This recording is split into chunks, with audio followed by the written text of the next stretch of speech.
Иде бе шубо украсено бе полу од Скопје. Божидаре, можеше градоначелник да си, а не оде по телевизија да се чуе. Почнавме? Добро вечер на сите, ние мораме да почнеме со работа, а што се мора не е тешко, што е тешко нема да се мора, така да трниме. Минатата недела двете најголеми партии има избори, во СДСМ беше јасно работата, победи Димитар Ковачевски со мнозинство од гласови од трите кандидати, додека во ВМРО беше малку попипава ситуација, затоа што имаше еден кандидат.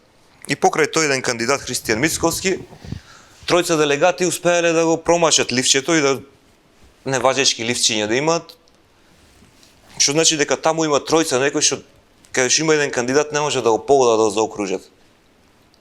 А као кембиди тие кои ќе видат ливче со 14 кандидати или повеќе, да знаат да го погодат, може ќе има ВМРО 130 пратеници, 140, може да на Марс ќе бевме до сега.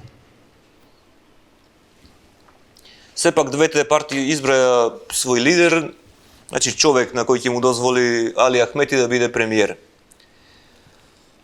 Сепак и да биде премиер ќе биде тешко, затоа што ветото повторно ни се избугари и да не е ова нешто јас дека измислувам зборови, тоа е го зборот малку едукативен карактер, учиме нови зборови.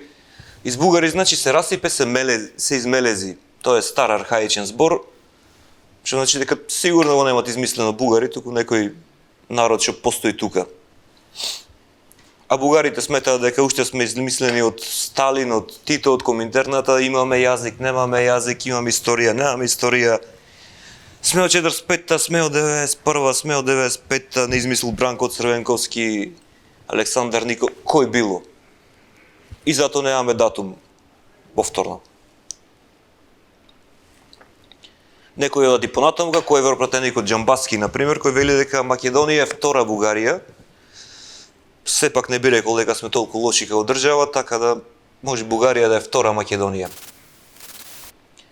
Ветото најтешко му падна на пратеникот на Беса Кастриот, кој остана во владата. Не гласаше за нејзин пат, затоа што беше киднапиран, не беше киднапиран. А вистинската причина била дека жена му гледала на телевизија дека Макрон ќе ни дај датум во декември.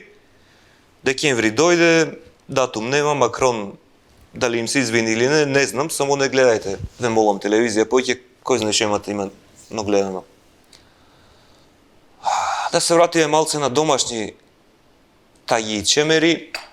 Струјата поскапува, СМ бара поскапување од 100%, некои велат дека ќе поскапи 39%, други велат 10%, оптимистично.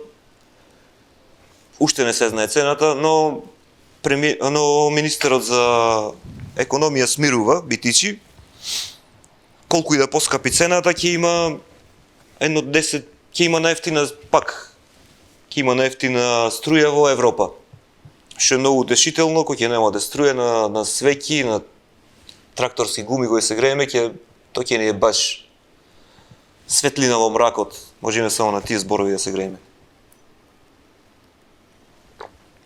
Од здравствени чемери и јадови, прекината изградбата на болницата во Штип, затоа што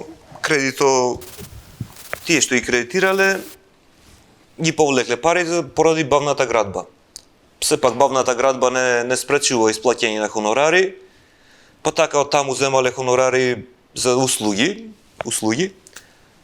И Андреј Жерновски и Балтовски од ВМРО Народна партија, пак осте во Штип, ако ви треба болница, парајте ги нив, платено е веќе, ќе им кажете таму плати државата, нема да ви наплатат ништо.